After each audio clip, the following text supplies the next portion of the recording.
welcome to the second day of the Blastfest Weekender. Today it's the Black STEAM Showcase, where we celebrate Black brilliance and living history makers in science, technology, engineering, arts and maths. Our first speaker is Dr. Niquet Goldson. She's an emergency and critical care veterinarian born in Jamaica. She practiced in the Caribbean, including Jamaica, St. Martin and Anguilla, before moving to the UK, where she became a lead veterinarian. Her current role is a nighttime veterinarian. In pursuing her other interests, which is music, she has toured Europe, Africa, the Caribbean, providing support and vocals to Grammy-nominated reggae and gospel artists. I grew up in rural Jamaica where we didn't have any veterinarians around. I went to school in the city, in Kingston, and during my 7 years of high school, O-levels and A-levels, I never really had any thoughts or ideas as to what I wanted to do as a career. I knew I didn't want to be an office person, but I didn't really know where I wanted to go, what direction I wanted to take. So I went through high school, did my exams, passed them. I ended up at the University of the West Indies doing some random science courses.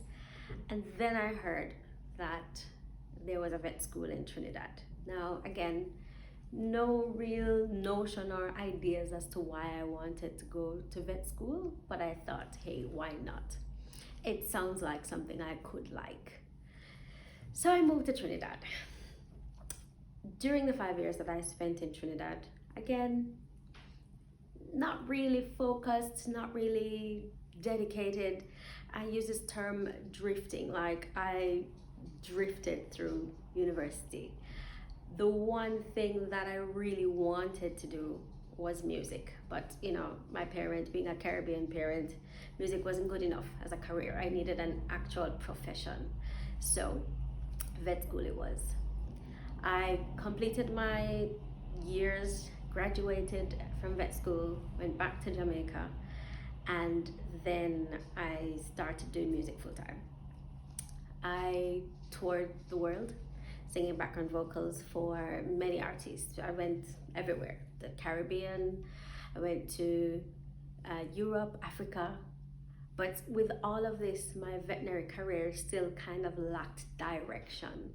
I would do the odd jobs here and there, working at this practice. I even taught veterinary science for a bit. But for about 3 years after returning from vet school, I just kind of bounced around. I just, again, drifted in this career. But in 2013, I decided that I wanted to be more than just what I am. I wanted to be more than just a good singer. I mean, I was already, I thought, excelling in that area, and I wanted to excel in my professional career as well. I was offered the opportunity to move to St. Martin. It's a smaller island in the Caribbean, a Dutch island. And the practice that I was moving to had a bit more in terms of equipment at hand. So their level were a little bit higher than what I was doing. So I'm like, yes, great opportunity for me to move, great opportunity for me to grow, great opportunity for me to find some direction. So I moved to St. Martin, 2013. And for the first 2 years, I learned so much. I was doing procedures that I'd never done before. I was doing procedures on my own. I was learning so much, and I was just garnering information, doing so much. And again, I thought I was doing pretty well. But then after about 2 years, 2.5 years, it just became monotonous for me. There weren't too many challenges anymore. And again, I started drifting. Living in St. Martin also afforded me to live in Anguilla. In 2017, there was a hurricane. Her name was Irma. She was a Category 5 hurricane that completely devastated Anguilla, which is where I was during the passage of the hurricane, and St. Martin, the neighboring island. So all the ferries were closed, the airports were closed, all the hotels were closed. There were no restaurants, there was no power on the island from about September till maybe December going to January. So the whole livelihood of the island kind of ground to a halt. as the veterinarian on the island, the only one on the island, I still had a responsibility to take care of the animals. So, I still had to go up there, make sure everybody was fed, make sure everybody was happy and healthy. But having this hurricane that just completely changed the whole life of the island kind of made me reevaluate what I wanted to do, where I wanted to be. And another thing that I must emphasize, that even during this trying time when we had the hurricane, the one thing that kept not just me but most of the people on the island sane was music. There's this one restaurant called Roy's, and they somehow managed to clean up after the hurricane, sweep up, wash down. They had a generator, and they got live music, food, drinks. Bringing people together after such a disaster was just such a thing. And every night, almost every night, from September straight through until about December, there was live music at Roy's. And that, me singing, me interacting with musicians, interacting with the people in the island, that really helped to pull me through those tough times. And it also helped me to again reassess myself and try to determine where I wanted to be, what was the next step for me. Because again, with the complacency and the drifting, I was just there. I wasn't being all I could be, if you know what I mean. So January of 2018, I decided, okay, hurricane was last year. We don't want to be here for another hurricane. Now it's time for me to take charge of my life, take charge of where I want to go, take charge of the direction I want my life to go in. No more drifting. So I sent out a bunch of applications, and within a few minutes of sending some, I got a phone call from a recruiter in the UK. And it's amazing when you decide to take charge of your life, when you decide to pick a direction, if you would, how everything just kind of works together, comes together to help to support you on this choice, on these directions that you make. So the recruiter calls me, we chat for about 45 minutes. He puts me on to a gentleman in a company where I now work. And the very next week I had a Skype interview. Not only did I have a Skype interview, I was offered the job on the spot to move to the UK. So I moved October of 2018. Fast forward 2 years in, again, coming here, it's been a tremendous learning curve. Moving from the Caribbean to a first world country, yes, the medicine is the same, but you have a lot of tools to play with, a lot of toys. So now I have this space and this opportunity to learn so much more, not just professionally, but personally as well. 3 things I would like to leave with you today. 1, set goals. It's very, very important that you take direction and take charge of your life. Set some goals, set some targets, set some tasks that you want to achieve, set time limits even, or at least have a vague idea of how long you want to take to achieve these things. It's very important to be guided in what you want to do and where you want to be. The second thing is, don't get too discouraged if you get taken off track. If, say, a hurricane comes and disrupts your life, don't be too distracted, don't be too discouraged. Stick to your goals, stick to your plans, and eventually it will all work out. It doesn't have to be a straight line. It can be a little convoluted sometimes, and that's okay. The important thing is just to stay grounded and stay focused. And number 3, it's very, very important to have fun. Have a thing that is your peace. Have a thing that when you get discouraged, it brings you back. So for me, that was music. I don't know what yours is. It could be art, it could be football, it could be reading a book, going to the movies, some alone time, some spa days, girls, how we do. It can be anything, but it's very important to preserve your peace, preserve your space, preserve your sanity, and get back to that place where you need to be to continue on your trajectory. I hope you enjoyed this talk, and have a great day. Our next speaker is Dr. Tana Joseph, a South African astronomer with a research focus on binary star systems outside of our own Milky Way galaxy. She's had both a Fulbright and Royal Society fellowship, and she's passionate about science communication and believes that science is for all. She started her own science communication company in 2018 called AstroComms. Hello, and welcome to this virtual edition of Black STEAM. My name is Dr. Tana Joseph. I am a scientist, an entrepreneur, and a science communicator. Today I'm going to talk to you a little bit about how I became an astronomer and the journey that I went on during that time. So I'll start at the beginning. In my what I call my pre-astronomy years, before I decided to become a scientist that studies space, I started my schooling at Welcome Primary School. You can see as a couple of pictures of me as a little girl. The one on the left is when I was in preschool at about 6 years old. The other one is when I'm about 8 years old. And it's important to note that during this time in history, in the early 90s in South Africa, apartheid had just ended on paper, but I was still attending a race segregated school for people who were classified as colored in South Africa under apartheid. And so I didn't really, I had certainly no white children in my school. And later on in my time at the school, we started getting some black pupils in, which in my parents' lifetime would have been absolutely unheard of, for instance. So at this stage, I have an interest in science. Both my parents are high school science teachers. And so, asking questions about the world, things that we see that are strange or whatever, we take it to our parents, and my parents usually have an answer for me. So this is a really fun, explorative time where I don't think of science as something you can do as a career, but it's definitely I know that there are scientific words that people use to try and explain things in the world and make sense of what is going on.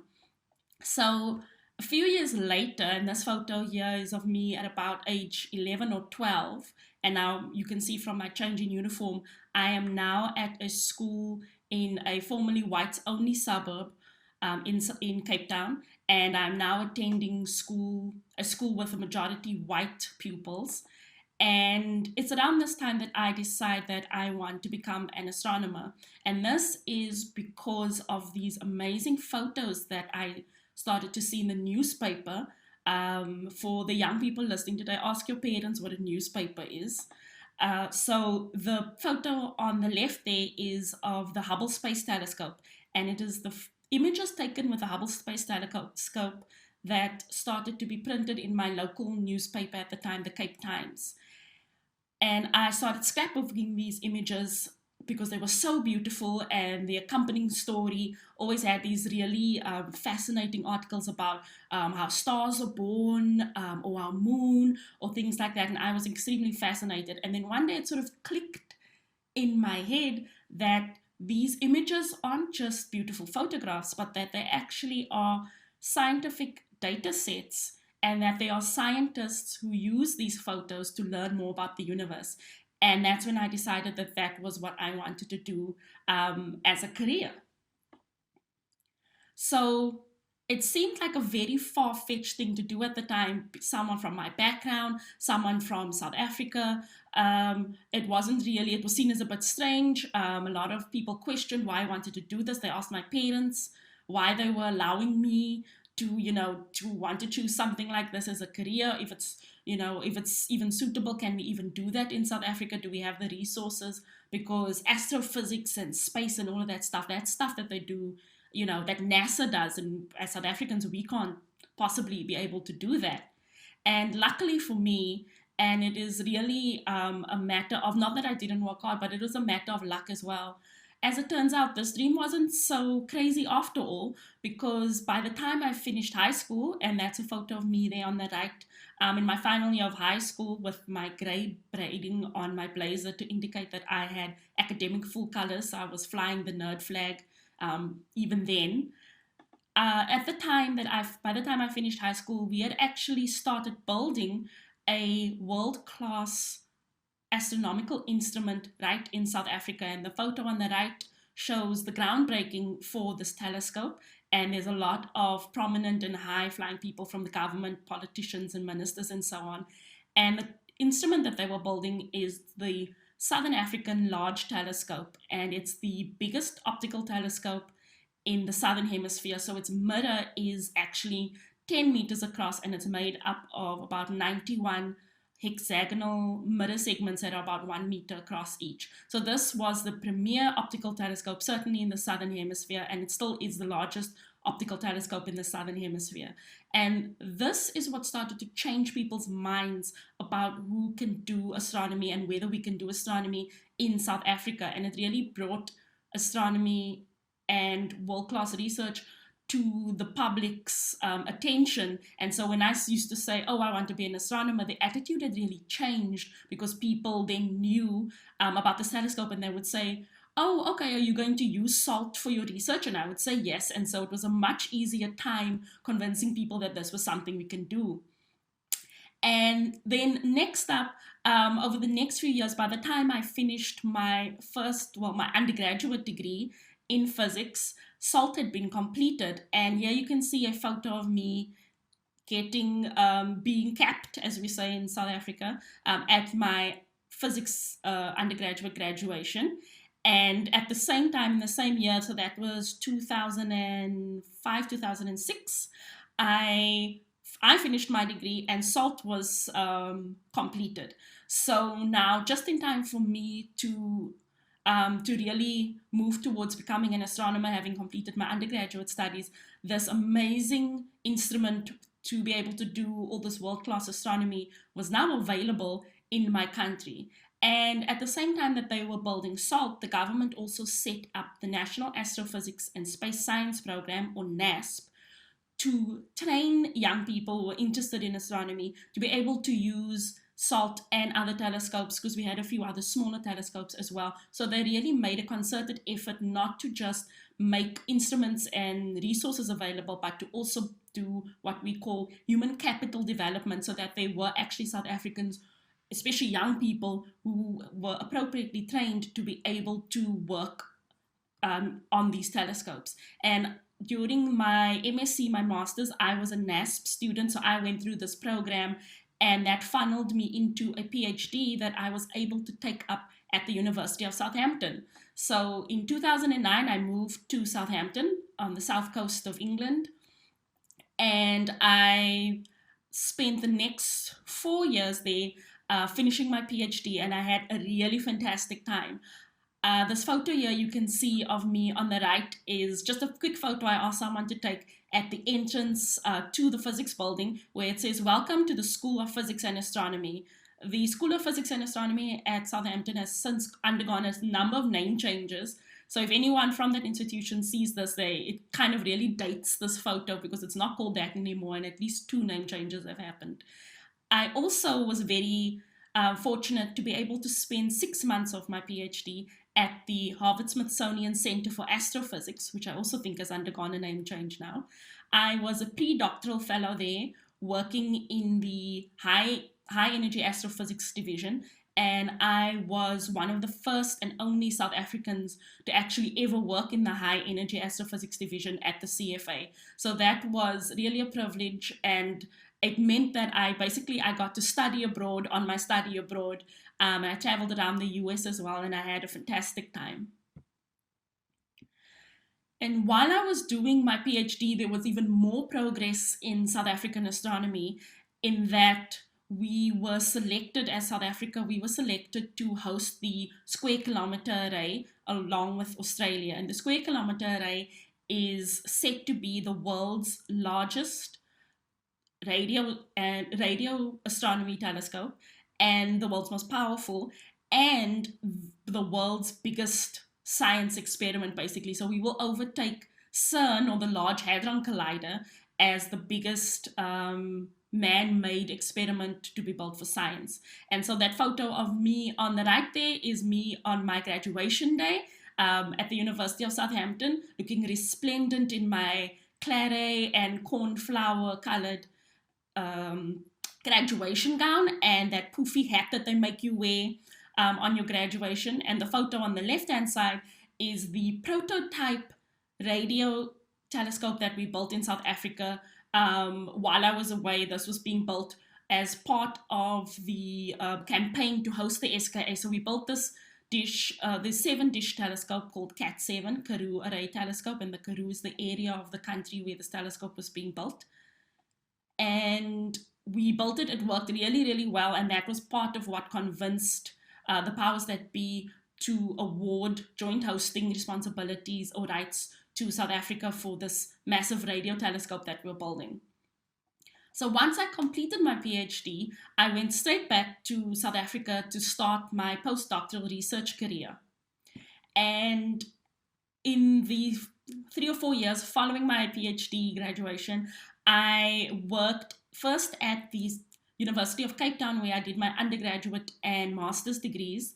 I was a square kilometer array research fellow and the first woman of color, the first Black woman to hold an SKA research position at postdoctoral level. And so that was really great, and I was able to continue my studies. Then about 3 years later, I moved over to the South African Astronomical Observatory, which is only about 2 miles away from the University of Cape Town, where I worked as an outreach astronomer. And that was really one of my favorite jobs I ever had, because I was able to do my research, and also I was able to liaise with the media and the public, ran social media for the observatory, etc. And so I was able to indulge both my passion for research and for science engagement and science communication. And the photos there that you can see in the middle, so the one in the middle on top where you see those white colored buildings, that is the South African Astronomical Observatory. This year turns 200. It is South Africa's oldest research institution, and it is now a national heritage site. And then the photo below that is a bird's eye view of all the different optical telescope domes that we have in Sutherland, which is where SALT is built. So SALT is the big dome in the sort of top left-hand side of that image, and all the other smaller domes are all filled with telescopes. So there's a lot of optical telescopes as well as these big radio telescopes that we're building, all in a similar area in South Africa. So the landscape had literally and figuratively changed so much in the years that starting from when I decided to be an astronomer, and by the time I was fully qualified, there were all these amazing instruments right in my country that I was able to work on. But I decided that having spent all this time back in South Africa and working on all these amazing instruments, my wanderlust took over again. And so I decided to start applying for research fellowships abroad. And the first one I took up was a Fulbright Visiting Scholar Fellowship at Texas Tech University in Lubbock, Texas. And I spent about 9 months at Texas Tech doing some research with a colleague as a Fulbright Fellow. And that was immediately followed by a Royal Society Newton International Fellowship taken up in Manchester in northwest England, where I am now. And that was also a very fantastic opportunity. I really enjoyed my time in Manchester. I was expecting to come here and do some research, but what ended up happening is that I really fell in love with the city, and it's not the worst place to spend lockdown, really. So this all led to all of this work that I did, all this traveling, and my science communication all led to me starting in the first year of my fellowship at Manchester, led to me starting my own company called AstroComms. And AstroComms is a STEM communication and consulting company where I train scientists or STEM practitioners to be able to communicate their research and engage with the wider public more effectively and efficiently. And we also do consulting services, so technical consulting for things like sci-fi TV shows, which has been really, really fun to do. And also work like talking about equity, diversity, and inclusion and decolonization, and how we can apply those things to the science academia, because of course we know that science academia has a serious diversity problem, it has an inclusion problem, and if you're in a country like South Africa, it also has a colonization problem. So these are the kind of things I get to do now through my company AstroComms. But at the same time, I also work for an amazing charity called the STEMettes, which is an organization that works with young girls, young women, and non binary young people to get them into STEM careers and to give them opportunities to learn about STEM. And I'm also now a part time postdoctoral researcher at the University of Amsterdam. So I managed to basically find a point in my career now where I can do my science research, my science communication, as well as supporting another organization that does amazing science outreach to underserved populations in the UK and across the world. And I'd just like to end this talk with my last slide, which is something I made myself, I put together myself, which says science is for everyone. And at the heart of all of my science communication work that I do is this ethos that science really is for everyone. And it doesn't matter where you find yourself in the world or what your identities are. Everyone deserves to be able to engage with science because science affects us all in our everyday life. And this is something that I always bear in mind, whatever interactions I do and whatever research I do. How do I make this accessible and interesting and informative to everyone? So thank you for listening to my talk, and I look forward to hearing your questions. Our next speaker is Dr. Malone Mukwande, a third-year medical student and co-author of a book called Mind the Gap. His work is beginning to revolutionize medical education and is being taught globally. In the midst of the pandemic, he managed to also deliver a TED Talk and recently featured in an ITV Tonight documentary. Malone has learned many things along his journey and will share some of those with us today. Good afternoon. Just to check, can everybody see my slides? Yes. Yeah. Okay, brilliant. I've got 10 minutes, so I'm going to make sure that I keep to the time. So my name is Malone Mukwande. I'm a third-year medical student currently studying in London. And I've recently co-authored a book called Mind the Gap, which is a handbook of clinical science in Black and brown skin. Throughout my talk, I will try to talk a little bit about Mind the Gap itself, but also a little bit about myself and my journey and everything attached to that. So originally, I'm from Zimbabwe, which is in Southern Africa. I'm not sure if you can see my mouse, but I'm highlighting it at the bottom near South Africa, sorry. And that's just to almost illustrate where the journey began for me. I wasn't born in the UK, but I did come to the UK at a very young age. And it almost helps me as well to remember where my roots are and where I am attached to almost holistically. And then when we came to the UK as a family, I grew up and I've lived in Birmingham for majority of my life prior to coming to London. And in Birmingham, one thing that happened to me whilst I was growing up is I went to some of the top schools in Birmingham. However, in my time at these schools, I didn't necessarily always see people like me in these spaces. And it's something that I didn't know was a problem until I kind of got older. When I was seeing my friends getting opportunities, getting work experience, getting internships, all of these places just built on some of the connections that they made in school, some connections that their parents had. Whereas for me, it was never really quite the same. It almost felt like we were all in the same environment, but we were also not in the same environment at the same time, if that makes sense. So some people had these competitive advantages that not all of us had. And it was very interesting to see when I eventually made it to uni, how certain people got here a lot easier than my journey, even though on paper, it looks like we had the same journey. And then the next slide is a slide about me to give you a little bit of context about who I am. So I've included a few pictures. So the picture in the top left states that I enjoy visual arts and enjoy using Photoshop and just creating stuff. The bottom left picture was me in Barcelona last year when we were allowed to travel the world, which seems like a distant memory right now. There's a picture of baby Malone there. Also to show you where I started from, I always used to wear Bob the Builder clothes, which I'm wearing in that picture. And then the picture on the right is a stance of mine that you'll often see me in the lecture theatre when I'm confused. Um, so as part of my journey, like I said in the beginning, I'm a medical student. My journey to medicine wasn't necessarily as straightforward as many people would think. I actually got rejected by 4 universities on my journey to medicine, and I didn't actually get in through the UCAS system. I got in through clearing at literally the last hurdle.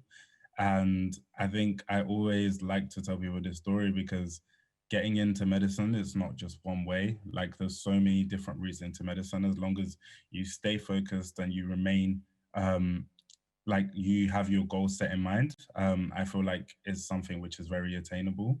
It's funny because in this picture there is a black male and 2 white women who are in the picture. But in the medical space, there isn't really a lot of black males you would tend to find. On my course, I'm one of 3 black males, and I think that's probably the most between third, fourth, and final year. The other years above me have even less than that. So it's something which, in everything I do, I kind of almost represent and like to increase the visibility of black males in medicine because we are a big minority. So moving on to the work that I've been doing this year, these are a few pictures and almost risk factors to the work that I've been doing. So if I try to whiz through them as quickly as possible because I'm very conscious of time. So if we start in the middle, that is a little girl. Her name was Victoria Climby. I'm sure the older people in the crowd might know of this story, whereas the younger ones, you might not have heard of it because it happened in the early 2000s. But essentially, it's a very long case, but one of the parts in her case, she did present to hospital with signs of abuse on her skin, but doctors misdiagnosed it as scabies. And one can think that if doctors had managed to see that diagnosis first time, she may have been able to get help sooner. On her second visit to hospital, they did eventually realize that it wasn't scabies and it might be signs of abuse. However, that could have been too late. In the top right, Black women being 5 times more likely to die during childbirth. This is a statistic which we've seen lurking around this year. And it's so sad because this is not a statistic that is new. This statistic has been going on for like the past 50 years. However, it almost feels like not much has been done to address this field. And it's really sad knowing that a lot of my friends have a genuine fear of childbirth in a hospital because they know that they are probably going to die equally as much. Um, no, they're probably going to die more than the white counterparts in hospital. Um, the bottom 2, bottom center and bottom left image, COVID-19, almost a perfect example of how health inequalities are affecting people of color and ethnic minorities up and down the country when that shouldn't be the case. Of course, we know that the virus doesn't discriminate. However, it is clear that people do discriminate, and some of the systems that we have in place are created by people, and there's going to be discrimination from people, which saw a lot of people from a Black and Asian minority ethnic background dying as a result of COVID, with Black people being 4 times more likely to die from COVID. I think one of the most interesting things from a personal perspective about these COVID deaths is that I think the first 20 doctors that died from COVID, 95% of them were um, from a BAME background, which kind of illustrates to you how when people want to use the arguments of how class and social systems play a part, um, it's not necessarily always the case. The top left image, I'm not going to elaborate on it because of time, and the bottom right image, I'm not going to elaborate on it because of time, but essentially it's just to say that there's so many health inequalities that exist up and down the country for Black people and other people of color. So that's where Mind the Gap comes into it. Mind the Gap is a clinical handbook of signs and symptoms in Black and brown skin. Essentially, it's a book which contains pictures and descriptors of how certain conditions may present in darker skin, because you'll be surprised to find that at medical school, we're often not taught about how signs and symptoms present on darker skin. A lot of the time, the reference images that we have and use in lectures tend to be on white skin. And of course, you and I both know that not all conditions will present the same just because of the melanin in your skin. Since announcing the work has almost like created a massive shift in medical education up and down the world.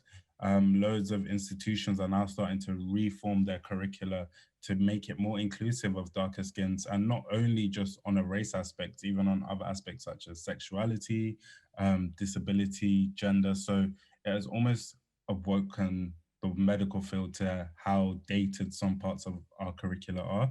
Um, the work itself has been read in 107 different countries worldwide, which is almost a testament to how powerful this is and how needed that it is up and down the world. And I think I always include that as well, just to illustrate that this is not only a problem that is confined to the UK, but in my eyes, this is almost a global public health crisis. You could even consider it to be another pandemic that's going on at the moment. So going forwards, where my journey is going to take me. At the moment, I'm still only halfway through my medical degree, so I've got 3 more years to go. And I want to see Mind the Gap become almost a staple tool in medical education. And I have also founded a website called www.blackandbrownskin.co.uk, which we aim to see it become an encyclopedia of images on darker skin. We currently have over 500 images that are saved on my laptop and waiting to be uploaded on the website.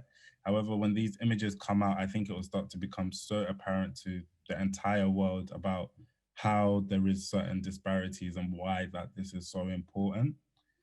Before I finish, I know that 10 minutes is coming up now. I'm just going to leave some personal advice for anyone who's watching this, who's thinking of starting their own journey. I think it's so important to acknowledge that you are never too small to make a change. And I say this all the time because if I was to give even an example, a few kids on TikTok managed to make Trump's rally have no people turn up to it. So that was from one child who probably just made a TikTok, and all of a sudden they had so much impact. So I use that to say, if there's any children watching this, you're never too small to make a change, because with the power of social media, you can literally do anything, which has its pros and its cons. But at the moment, we're going to focus on the pros. I think it's so important to realize your worth, which kind of ties into you're never too small to make a change. Um, Being fearless is so important, getting comfortable with being uncomfortable. I think comfortability is a place which almost allows for complacency to breed and allows it to manifest. I think I've seen my most growth in places where I've been uncomfortable because I just don't have a choice. I have to grow and adapt to the environment that I'm in.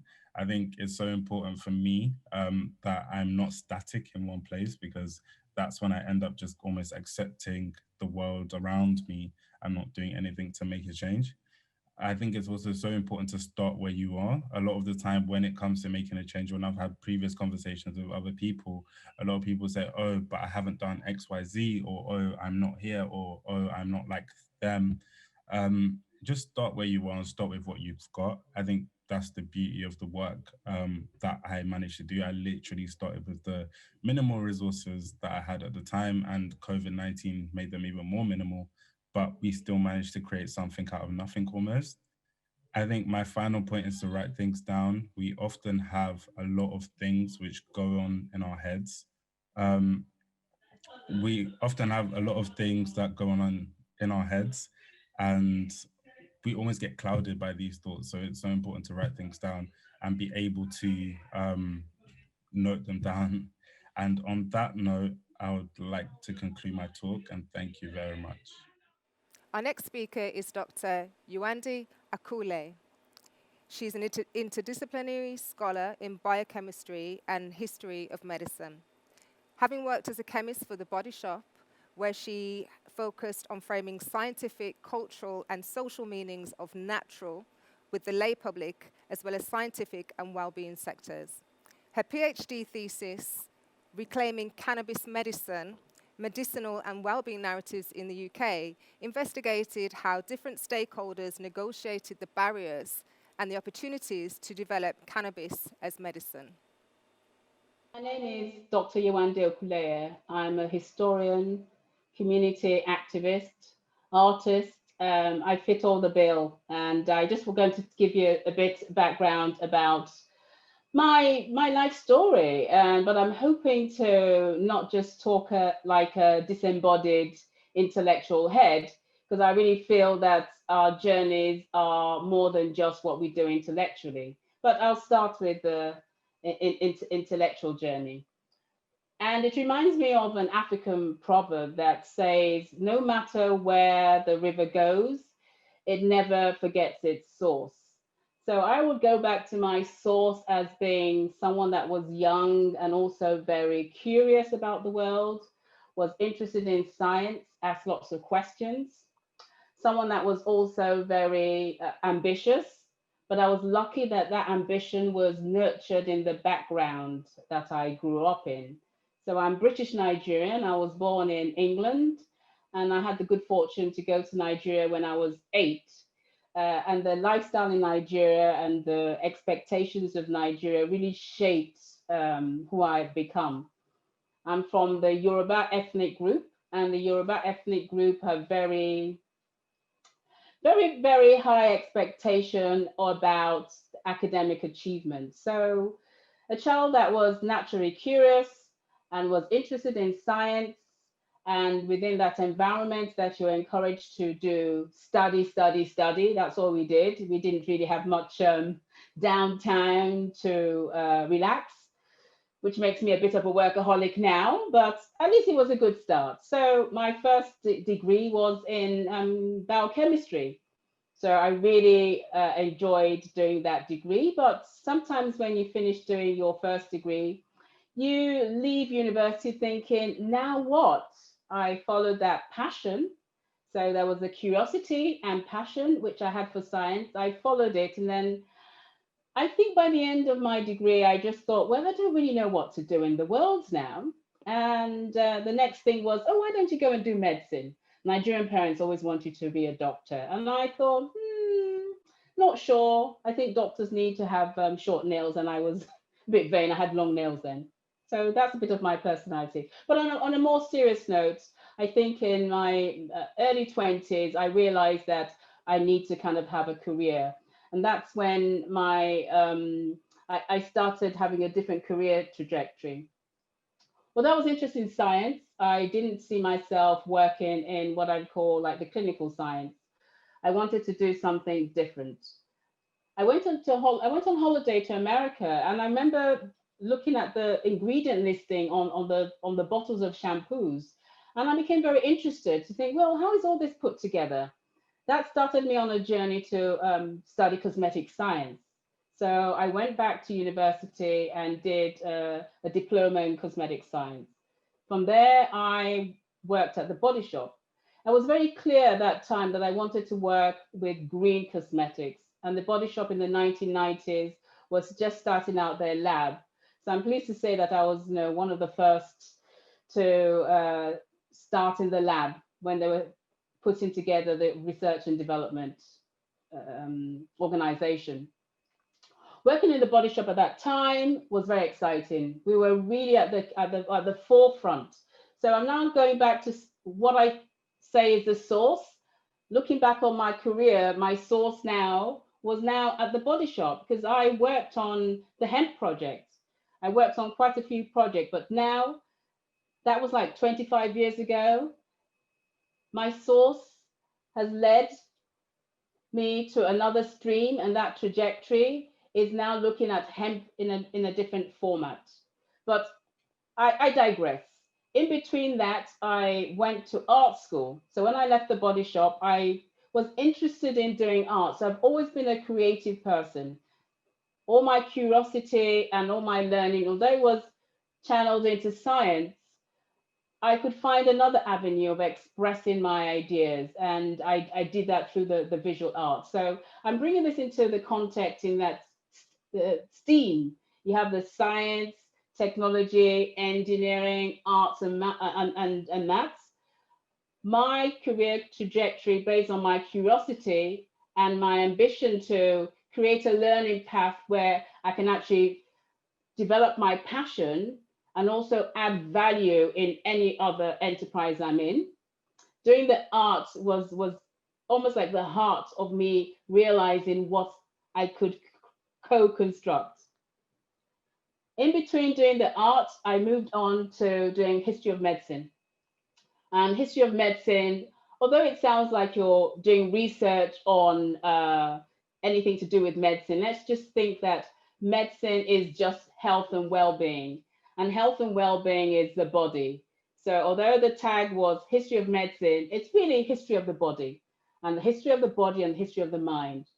At this point in time now, I've now been able to bring everything together under my doctorate study. So on completing my doctorate in medical cannabis, I've now returned back to the source where I started looking at hemp, doing hemp research at the Body Shop. So I'm pleased to say that I'm so excited about looking at industrial hemp, looking at medicinal hemp, and I'm at a point now where I've constructed a forum where I'm looking at cannabis and looking at cannabis from the perspective of being a Black person. And there comes another issue of one of the barriers that I like to talk about that has always been there in whatever professional capacity that I've worked in has been the racialization, the racialization and gender. So how have I coped with that? The Black Lives Matter has also brought the personal as being political. So one of the things that I am taking a vow to do is creating value and actually looking at decolonizing a lot of the spaces that I'm in. And that includes medicine, it includes drug reform, and it includes the absence of Black people from the cannabis discussion. So I want to now read a poem which shows what my thinking is about now with the main barrier that one has had to face, being someone that's being a minority and being racialized. And I hope we have an opportunity to expand more about this in the conference tomorrow. I've called this a letter to resilience, and it reflects what I've talked about of studying art and the humanities and how this comes out in my work. Resilience is silence, and silence is death. Finding the eyes in resilience. Sorosoke. I give no more space to being resilient to structural inequalities. Rescinded. Sinewed intersections of race, gender, and class clash, tugged and torn to shreds. Although remnants have been lovingly rewoven by the hands of angels, it just about props up my immune system. My bones exposed, my cartilage crushed, chewed, digested, and dissolved. Your breakfast complete, yet you still hunger. An unquenched desire for the dense, delicate deliciousness of my resilience. Your tongue savors slithers of grisly fat. Therefore, it's far too late for you to apologize to me for your decision to apologize. It is now your reckoning. Resilience expects me to bounce back to zero. Groundhog Day. Repeat the cycle of learning to be resilient till my soul is distorted, diminished, dead. Resilient plastic discarded at the bottom of the ocean.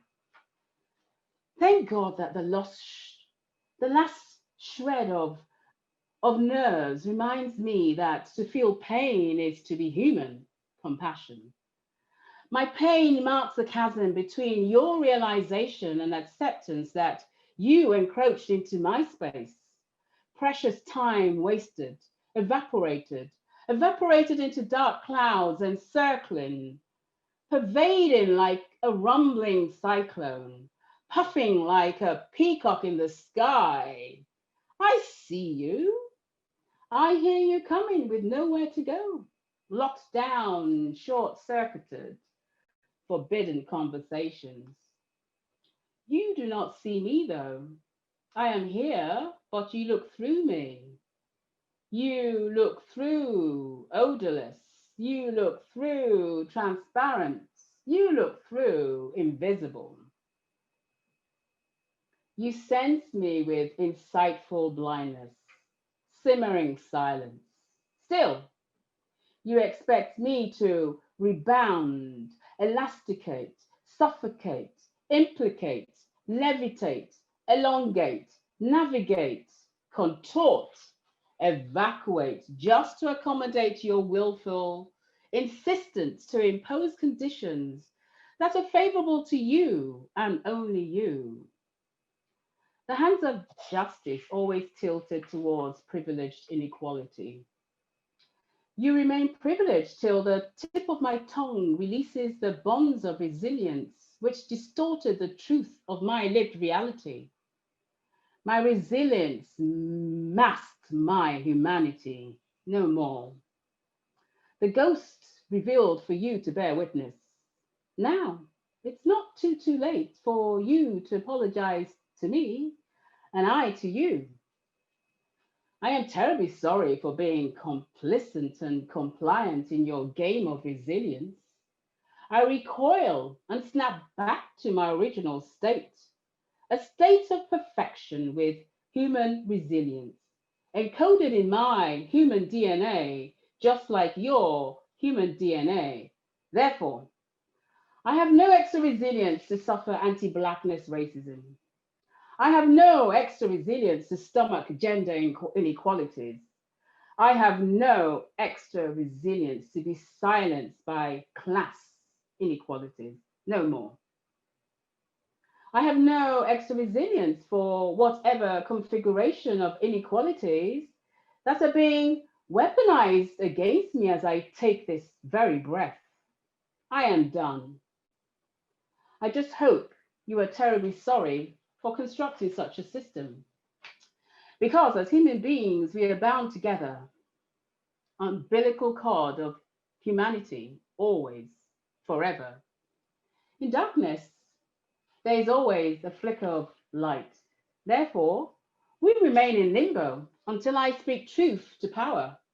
We are stuck in the same boat till others speak truth to power to each other.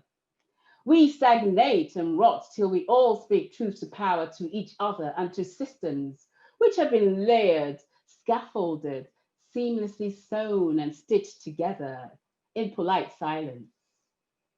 Hands only should do good. I found the I in resilience so that I can no longer be silenced, non-negotiable. I speak truth to power ruthlessly, Sorosuke. I break the chains of resilience politely. I break the insidious chain of Mafa with insightful precision. Now, speak your truth to power. Break your chains of resilience. Break the cycle of Mafa. Reimagine. Reimagine. Reimagine. Ashe. Our next speaker is Chris Jackson, Professor of Basin Analysis at Imperial College London. He's interested in the structure and evolution of the Earth. And when he's not studying the Earth beneath our feet and around our cities, he's interested in equality, diversity, and inclusion in academia and in society in general. Yep, hopefully you can hear me and see my slides if I go into presentation mode here. Yes. Okay, and there may be some subtitles coming up if they work correctly. So I'm Chris Jackson, based at Imperial College in London, and thank you so much to Anita and the team for inviting me to take part. And I'm going to talk a bit about this journey, which you can see captured on this slide, as to why a Black boy born in the East Midlands in Derbyshire would end up studying rocks, and what's happened on that journey for me. So this is me with my brother. I think this was taken in 1978. My brother's 4 years older than me, sitting on the right there. And I was born in the industrial city of Derby. So a very, very white place in the 70s and 80s and early 90s to grow up in. This is my family. My mum was from Jamaica, or is from Jamaica. My dad, who sadly passed away, is from St. Vincent. That's my brother. And I always say these are really my family, despite the fact I am kind of substantially taller than they are. But they were nurses. So they came over at the end of the Windrush era in the late 60s. And we were born and raised in Derby, me and my brother. My brother's a postman. So my mum and dad and brother are all more useful than me because they're doing serious, important jobs. And like I think it was previous or two speakers ago, you know, my school upbringing was rather less what's the word? Maybe less privileged in a way. I went to a school called Noel Baker Community School, which, as you can see from these grades here, is one of the kind of lowest achieving community schools in the whole of the country. And it actually got inadequate in the most recent Ofsted inspection in 2018. And I always say, despite that, I was still very much formed in that environment, a very white, working class industrial environment. But the experiences I had there, and I think one thing that comes back to me now is when I talk about my experiences as now a middle class academic, I'm still very much rooted in what I grew up around in my home, but also during my education. My education then, I kind of ended up leaving Derby and going to the University of Manchester, doing an undergraduate degree in geology, and then eventually staying on to do my PhD there. And that's an unusual environment anyway, as we're hearing today, for an academic, as a Black academic, but also in geosciences, in geology in particular, it's odd, because if you Google geoscientists and hit images, this is what you come up with. A number of white middle-class men all in the field hitting rocks or looking at rocks under hand lenses. And so, you know, moving into that space is quite an uncomfortable feeling, but I'll be honest, during that time at university, I felt like I fitted in. And this is something I'll come back to later on. You know, the Black experience of education is not a singular thing. We all experience it differently. And I had a positive experience there overall in a very unusual environment and in a very unusual discipline. I then left after my PhD and moved to a company called Norsk Hydro based in Norway, which happens to be where I am now on sabbatical. And that's an energy company. So again, you go from, and geosciences is very white, and applied geoscience, the energy industry is very white too. And that's very true for Norway. As the joke goes, this is where, you know, God makes white people, as a joke some of my Norwegian friends say, because you end up in a place like that in a career which is very white. But again, I still had roundly positive experiences there. And it was very much an environment where, you know, I was made to feel very welcome. And one thing that I often think about, and we may pick up on in the Q&A, is that, you know, in business, as long as you're delivering, maybe there's less overt racism and less overt prejudice because you are valuable. And that's something I feel very strongly against and feel very strongly uncomfortable about, is the notion that Black people should be monetized and made to feel welcome because they're worth something, as opposed to made to feel welcome because it's just a basic human rights issue. I then left and came back to Imperial College, set up the Basin's research group, where I am currently at the moment. I've been there just over 16 years, and again in that environment, you know, I've just tried to kind of use my stubbornness and some of the things I got from my parents and the thick skin to kind of forge ahead with a career in academia. I've talked about this before and said that I have experienced racism there, verbally and also kind of written racism, going from microaggressions through to more kind of direct abuses. But within that space, I've been very fortunate to have some mentors who are all white men and women, because there are so few Black people to act as mentors, who have helped me through that academic journey. despite all of that, you can't educate yourself out of racism, I always say. And even last year, when I went to one of the world's top universities for an invited talk, I was mistaken for a PhD student applying for a position. I'm 43 years old now. But it goes to show that it doesn't matter like what you achieve. Nobody pats you down for your degree certificates to check if you are qualified to be in the room. The first thing is a call based on your race. Maybe then secondarily something about the perceived age, and then nothing's being counted in terms of your academic qualifications, and they are painful experiences, but they are ones I think we should talk about and use to fuel us as we go forward. So just to finish, again, this idea that it doesn't matter who you are. This was a tweet I kind of sent out almost just over a year ago. From somebody in Perth in Australia. And again, this was while I was out there doing some research and giving some talks at a very high level, but somebody on the street just racially abused me. And, it reminds me of this Kanye West, who's got his own problems now, but Kanye West quote, even if you were in a Benz, you were still a nigger in a coupe from All Falls Down. And again, this idea that even if you attain things, in his case, he was saying a fancy car, people would still reduce you back to the base place of being Black. And that's something I think we should always talk about and be aware of and think about, how Black people are being treated in spaces like academia.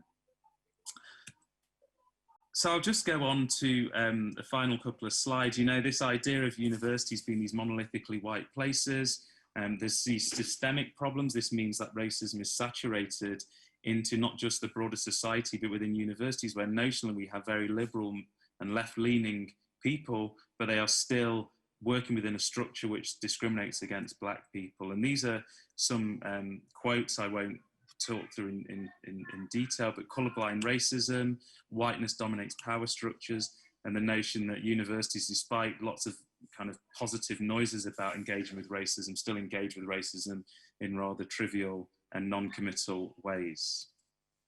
So just to conclude, this is why I'm here and I do these sorts of things is, my 3 daughters here causing trouble in the back of my car. I think that in, 10, 15, 20 years time, if they so choose to go into higher education, they should not have to experience some of the things that I've experienced and other people have experienced substantially to a greater degree than I have. But even if they do not choose to go into higher education, that the society that they grow up in is more understanding and more responsive and more aware of the pressures that are exerted on Black people presently. So thank you so much. Thank you so much for that. Really, really interesting. So we've had all our speakers, we've heard from everyone. Hopefully people did catch much of what was streamed. I know there's been technical problems throughout, but what we are going to do is compile everything and edit it of the 2 days and make sure things like subtitles, thank you so much for that, Chris, and just make it much more accessible and streamlined for everyone. And we also have some slides to attach to some of the talks that didn't show the slides. Okay, so we can take everyone off mute and we can have a little bit of a conversation for a short while. So I have my phone here, and that's because I'm reading the questions from here. And I'll go through them. And so the first question is for Niquet. What made you fall in love with animals? What made me fall in love with animals? I don't think there is any specific thing that I could pinpoint, but animals in themselves, they're just amazing. They're loving, loyal, like all the typical, stereotypical adjectives you would use to describe animals, and they are very, comforting, keep you warm in the winter. Animals are so pure. There's very rarely any subterfuge or any ill thoughts towards us as humans, at least as far as we know or can tell from animals. I mean, what's not to love? Okay, good. And this is my question. So do you have a pet or a few? I have three. They're all asleep now in different stages all over my house. But yeah, I've got three. They're all rescues. They are from the Caribbean as well. So I did ship them when I moved. Two are from St. Martin and one, my cat is from Angola. Okay. Wow. Caribbean cats. Dogs, yeah. And there's another question for you as well. Why do you think we have less Black vets? I mean, you are the first that I've met in real life, I must say. And I haven't actually met you in real life. Wow. So, I mean, coming from the Caribbean, of course, all the vets look like me. You know, we're going to a vet school in the Caribbean. The vets are all Black. And we even had, because in my medical school, we have I don't know, a deal or a thing where we have students coming up from Botswana as well. So all the medical professionals I know are Black. So moving here to the UK, and where I work is in the southeast of London, my region has about 10 practices with maybe 20-ish vets, and I am the only Black vet.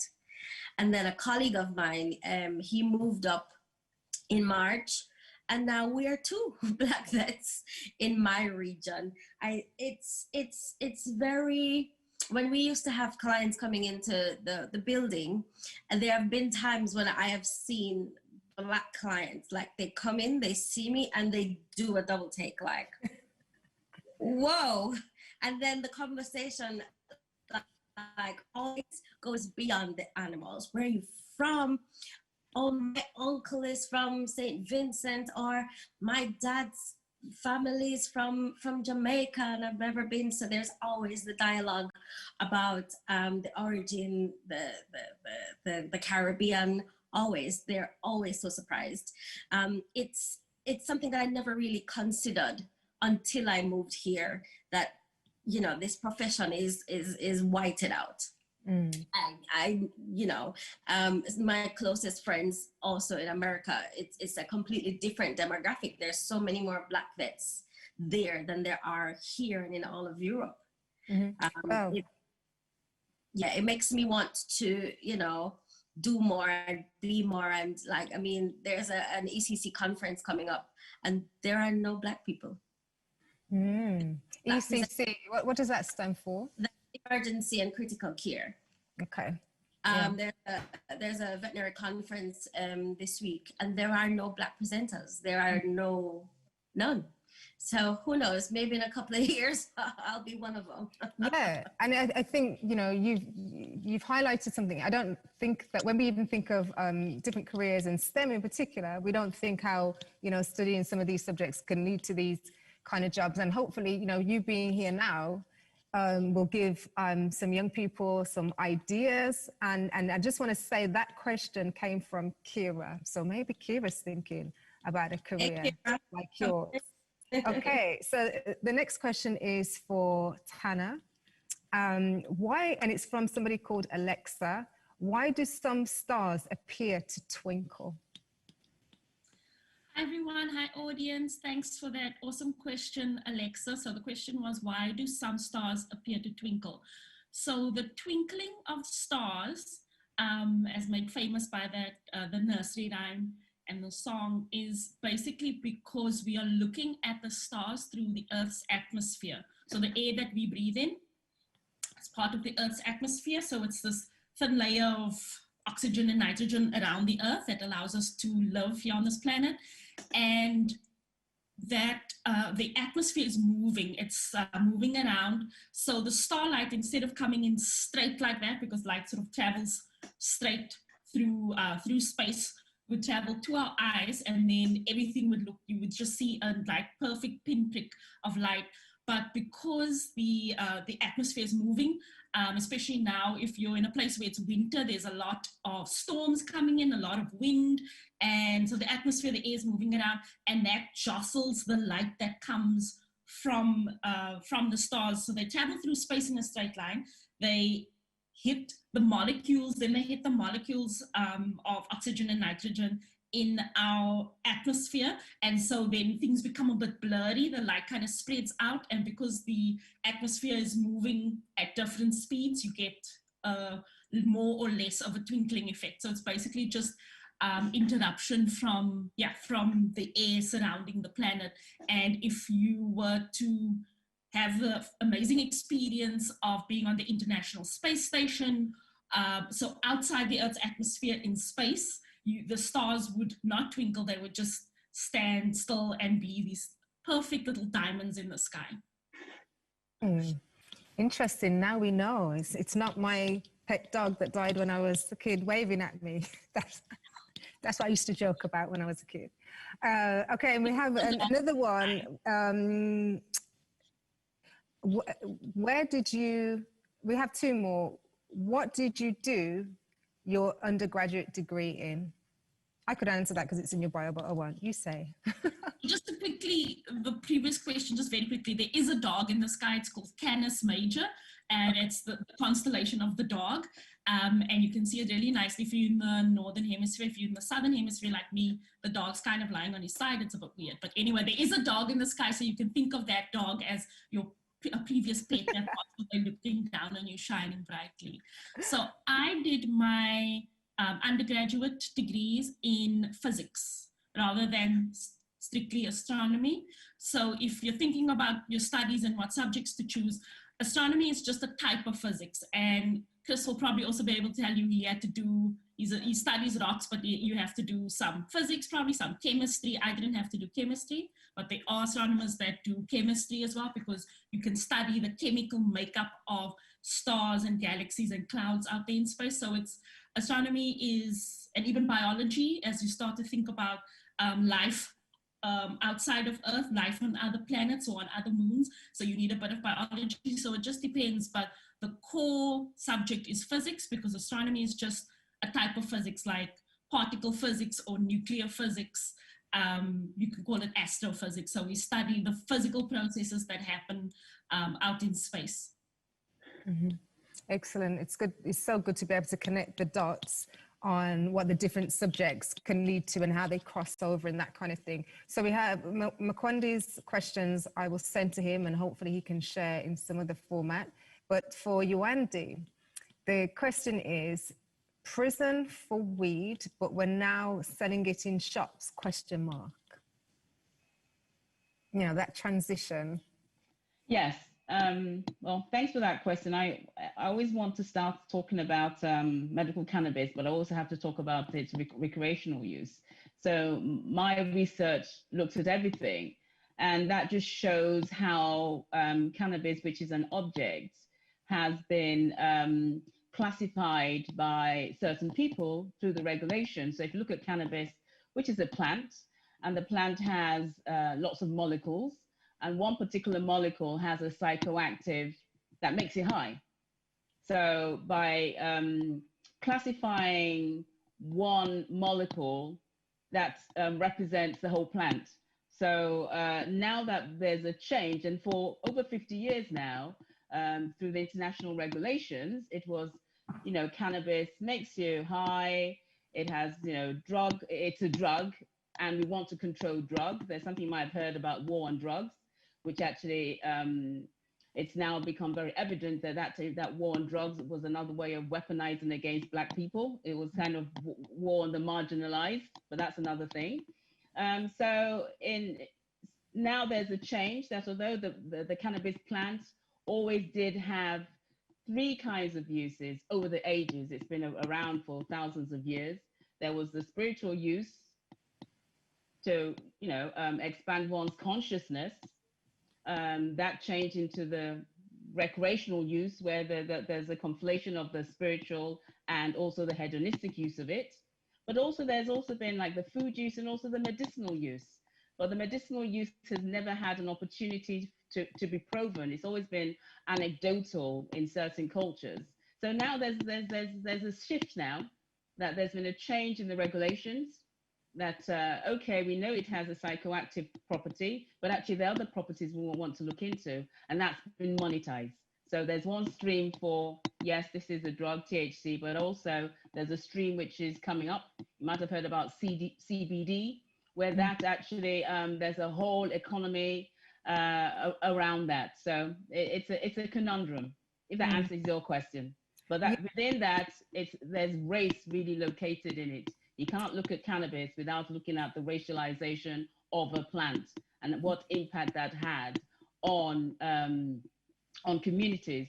And I'll say communities that are racialized within white societies, but also on communities, the whole continent of Africa, you know. So I hope that. Yeah, I think you touched on another question that I'm just going to mention before we move on, because we'll take cycles because people may need to leave a little bit earlier. But the question from Patsy was, how do we remove the stigma attached to Black people and the use of cannabis? And I think that, you know, what you're talking about, medicinal, and somebody mentioned prison in there, you know, we're still in this kind of middle space, and it's so there's the stigma, and there's the you know, the realities that people do care, of course, about whether, especially like young people, use cannabis and things like that. So at the same time of some of the serious implications and impacts on people, and then this kind of this new world in terms of the medicinal and official and the economic growth and all the rest of it. How do we know what to tell and advise and really think about especially when it comes to our young people? The quick answer to that is in the space, just as I was a lot of people that they're the only one. I was actually almost like the only one asking about in drug reform. How come they're not really Black people at the forefront? How come even just Rastafari, who have been victimized and vilified in, you know, Jamaica, in South Africa, how come we don't hear voices from them? And it just shows that we're all operating in structural racism, and the stigma I don't think the stigma can be removed. I think I'll just tell you something. Even when I first started doing my PhD, I couldn't tell people I was doing my PhD in cannabis. I was embarrassed. I just thought people would judge me. So I would say, I'm researching cannabinoids. And then by the time they ask, we get to cannabis. But it took me a year before I became comfortable in my research area. And also I had to make a real shift from the stigma itself as a subject to really understand it before I thought, oh, it's that simple. It's a plant, they're different molecules. Because my first degree was in science, in biochemistry. But even I had to go through that layer of understanding. And once you understand, you can make a stand. But actually, it's now up to Black people to actually come out. I've just done an organization where I'm interested in inviting Black academics or Black people that want to really understand and make that shift themselves. Because you will always be stigmatized. It's easy to stigmatize on other people, but I'm not sure if you understood my poem. My poem was even talking back, taking a stand, removing from that space and actually taking space and being proactive in those conversations. And then you can help with the process of destigmatization. But if you remain passive, you'll continue to be stigmatized. Well, that's the answer to that. People need to show up and add their voice to the discourse. We become speaking voices, not objects and subjects that are just, people can project anything on us. You have to become political, basically. Yeah. Thank you, Yewande. So I have two questions. I'm going to say them together for Chris. And it's this one's from James. Hi, Chris. What was the biggest barrier of your career? And do you feel there are more career prospects in Norway in comparison to the UK? Oh my word. It's a hard question. What's been the biggest barrier? I mean, there were some financial barriers perhaps, where, you know, the cost of this is one discussion we've had in Earth Sciences a lot, the cost of like expensive waterproof gear to go out in the field, because field geology is still treated as this kind of like holy grail of being a geologist, even though it's not true. So maybe the financial barriers, because both my parents were nurses, so, you know, relatively limited income. So that was kind of one of the challenges, certainly when I went to do my PhD as well, because when I got towards the end of my PhD, when it's really stressful and difficult anyway, and I had no money because I wasn't working because I was studying so hard, it was very hard for my parents to financially support me at that time. So I actually had to move home, which is a less optimal environment in which to do the write-up, because it's not quite as scholarly as being in the university library or in the lab where you did your work. So I'd say the finances, because I'd say like a lot of the other stuff, you know, if there was any racism related barriers put in the way, I either just like basically charged through them, or they were so subtle I didn't see them, and they may have held me back, but you know, it's hard for me to know about something I didn't witness. So I'd say that's it. And then the other question was about Norway. I'm only here for a year on sabbatical, so I'm leaving Imperial College to move back to the UK eventually after the sabbatical to the University of Manchester. So do I think there's more opportunities out here? Possibly. I mean, there is a bit of a myth, I think, about the Norwegian culture being this lovely. They've embraced immigration. You know, it's more mixed than it was 20 years ago, which is true, because I used to live here 20 years ago. That's all true. But I'll just capture this with a comment made by a Norwegian friend of mine who says, the reason Norway didn't want to have a referendum on immigration 20 years ago is not because they didn't think they were so open they'd obviously just say yes to high rates of immigration. It's because they didn't want to know the answer, right?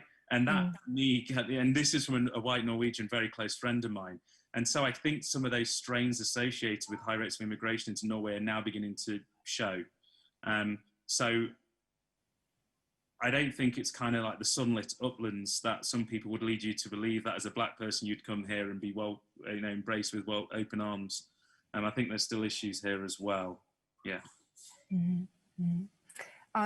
The other question for you, Chris, a third one is, you have been given one of the, this is from Helen, you've been given one of the Royal Institution's Christmas lectures. Oh, you've been invited to give one. Why is this important and groundbreaking? Yeah, so the Royal Institution Christmas Lectures been going 185 years, right? Never had a black person present. We had a woman first in 1995. We had a non-white person, I think it was in 2010, maybe a bit after that, right? So why is that? Probably racism, right?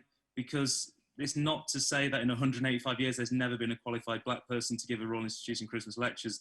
So it's groundbreaking in the sense, not that I am giving the lecture, it's groundbreaking in the sense that this is the first time, evidently, you know, I would say, it's not because, yeah, I'm qualified more than anybody else in the past, it's because I think there's been enough kind of serious thinking about that racism and a recognition of that racism and an awareness that to combat it, you need to go beyond standard science networks that you may have from a big royal institution like the Royal Institution, and actually think more broadly about what you want to communicate scientifically and who you want to communicate it, right? So I think that's why it's groundbreaking, is because it's hopefully an indicator of some increasing awareness by people who hold immense amounts of power, who gets to stand on a stage and talk about science and try and inspire some other people. That's a big call from them, and I'm appreciative they've done it. I just hope I don't mess it up. But. Yeah, no, I'm sure you'll be great. And is it something that we can all tune into? How is it? Is it something you pay for? Is it freely? BBC, okay. 3:00 Boxing Day. BBC, I think it's on BBC 4. Tune in. You'll see me waving my arms around and things will be exploding. Yeah. Okay. Cool. We'll share that information. Okay. So we're gonna keep talking until 5:30. So yeah. So I'm gonna go back around because there are more questions. There's a question for Niquet from Elise. What are the pathways into veterinary care, and what subjects would a young person need to study at school and then university to be on that pathway? Okay, so I'm not 100% familiar with the pathways in the UK because I didn't study here, but I suspect it would be along the A-levels and then perhaps a pre-veterinary course in a university and then a proper veterinary course. There are tons of resources available. The Royal Veterinary College which is our governing body, they would have lots of information in terms of how to go about getting into these institutions and what the steps are and how to go about qualifying. But definitely science subjects are the way to go. Between math, biology, chemistry, biochemistry, those tend to be the subjects that are have the most weight, but there have been people who got into medicine, of course, by doing physics as well. So all the science subjects play some part in this profession. So you wouldn't go wrong doing any of them, to be honest. But yeah, lots of information out there on the Royal College of Veterinary Surgeons on their website. Go out and feed your mind. Okay. Well, what we'll do after this, we'll also add, any of the things that you all mentioned today. We'll add those things on for people to follow up with. So Tana, we have another question from Alexa. What's a good starter telescope spec for kids to start to get into astronomy? Oh, I've just been exposed. I have never looked through a telescope. I don't do that kind of astronomy and I don't enjoy it. And I have built my entire career around never going to telescopes. So I have no idea. I didn't do it as a child. I lived in the middle of a big city in Cape Town of 4 million people. So, like pollution was everywhere. It was just not something I was interested in. The telescopes I use are in space, like the Hubble Space Telescope that you saw during my talk, and some other X-ray telescopes that are also satellites that go around the Earth. They're not on the ground. So I actually don't know. And I think it's very important for scientists to also say when they don't know. The best thing I would say is just go on Google and there will be resources. I know that there's a South African resource for this if you look around, or I can just read out the URL or something. But yeah, just go on Google and have a look around and see. But I definitely am I'm the worst astronomer when it comes to that kind of thing, because people have this interest, but I don't. And I think it's also just goes to show that there's no one way to do this kind of science. Yeah. A lot of my colleagues absolutely love going to the telescopes, especially optical. So when I say optical telescopes, I mean telescopes that see the same light that our eyes see, and there are different kinds of light. And so these telescopes, because just like our eyes work, if something is too bright in the background or the foreground, then you can't see the thing you actually want to look at. So they put these telescopes on top of mountains in very dark, often very cold places, and that does not sound like my idea of fun. And you have to stay up all night and all that kind of stuff. So if you're interested in things that are in the sky, but you think to yourself, oh, I don't know about this, going to remote places in the mountains, you don't have to. I've never done it.